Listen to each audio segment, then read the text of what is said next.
নারীর প্রতি সহিংসতা, ধর্ষণ ও নির্যাতনের ঘটনায় দোষীদের সর্বোচ্চ শাস্তি নিশ্চিতের দাবিতে শাহবাগে বিক্ষোভ করেছেন রাজধানীর ৩০টি কলেজের শিক্ষার্থীরা। আজ বেলা 11:30 থেকে ছোট ছোট মিছিল নিয়ে এসে তারা শাহবাগ জাতীয় জাদুঘরের সামনে অবস্থান নেন। প্রতিবাদ জানাতে আসা শিক্ষার্থীদের অধিকাংশই উচ্চ মাধ্যমিক শ্রেণীর শিক্ষার্থী।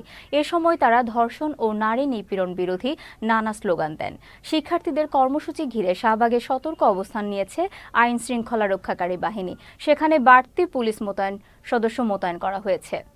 এরকম একটা শাস্তি ব্যবস্থার ভিতরে আনা হয় যে কোনো বাংলার কোনো অন্য কোনো পুরুষ যেন কখনো মেয়েকে ধর্ষণের কথা মাথায় আনতেও না পারে। যদি আজ বাংলাদেশে একটি শক্তিশালী এবং মজবুত বিচার ব্যবস্থা থাকতো তাহলে ধর্ষণ আজ মহামারী আকার ধারণ করতো না। যে ধর্ষিত হচ্ছে সে যেখানে বেঁচে থাকার মতো স্বাধীনতাটা পাচ্ছে না, সেখানে তার মরে যাইতে হইতেছে ধর্ষণের কারণে অথবা ধর্ষণের পর পরবর্তী প্রভাবের কারণে। সেখানে একজন ধর্ষক কিভাবে বেঁচে থাকার আশা করতে পারে? ধর্ষকের সাহস বেড়ে গেছে এবং তারা কি প্রতিনিয়ত এইরকমের জঘন্য কাজ তারা করে যাচ্ছে, ফলে তারা কি সাহস পাচ্ছে এবং তারা এটা মনে করছে যে আমাদের বিচার হবে না। আমাদের আইন উপদেষ্টা বলেছেন 90 দিনের ভিতরে বিচার কার্যক্রম এবং তদন্ত করতে হবে 15 দিনের ভিতরে।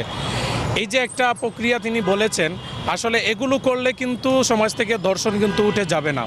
আপনি একটা বিচার প্রকাশ্য করে ফেলেন, দেখবেন সমাজ থেকে দর্শকরা অটোমেটিকলি কিন্তু রিমুভ হয়ে যাবে। যারা ধর্ষক এদের মধ্যে একটা পার্শ্ববিক একটা অন্যায় করার একটা প্রবণতা থাকে এবং এর সাথে দেখেন ওরা ড্র্যাগ দিচ্ছে এবং এর সাথে আরও অনেক কিছু যে অন্যায় করা, বিশৃঙ্খলা সৃষ্টি করা এটা জড়িত। একটা এন্টি সোশ্যাল পার্সোনালিটি অনেকের থাকে।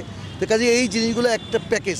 আমরা যদি মাদক বন্ধ করতে পারি, মাদকের চাষ না হয়, মাদকের অ্যাভেলেবিলিটি কমে, এদের যদি সুস্থ বিনোদন দিতে পারি, এদের মধ্যে যদি নৈতিক যে একটা শিক্ষা, ধর্মীয় শিক্ষা, এগুলো যদি তাদের মধ্যে দিতে পারি, তাহলে দেখা যাবে যে এই লোকগুলো আর এই পথে যাচ্ছে না।